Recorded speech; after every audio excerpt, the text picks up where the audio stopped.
Cleveland, aux États-Unis, c'est dans un quartier déshérité comme celui-ci que tout a commencé. Ici, une maison sur deux est condamnée. Les propriétaires expulsés, victimes de la crise des subprimes, ces prêts hypothécaires spéculatifs accordés à des ménages trop pauvres qui n'ont pas pu suivre la hausse des taux d'intérêt. Aujourd'hui, leurs maisons ne valent plus rien. J'étais sous le choc parce que je n'avais rien compris au taux d'intérêt et tout ça. Alors, quand tout a sauté, je me suis sentie vraiment mal.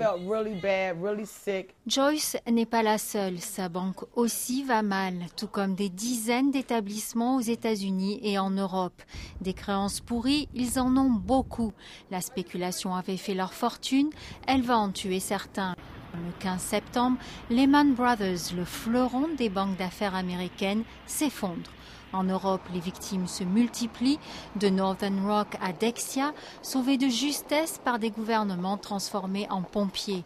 Affolés par la spirale infernale, les marchés boursiers vont de crack en crack sur toute la planète. Le marché a perdu pratiquement 45-46%.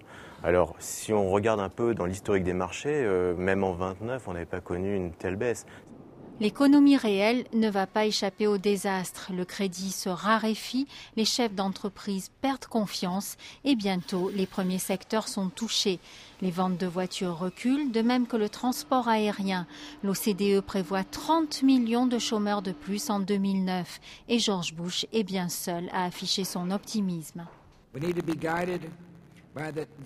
La meilleure façon de régler nos problèmes et de régler les problèmes des gens, c'est qu'il y a de la croissance. Et la meilleure façon d'obtenir de la croissance, c'est le libéralisme.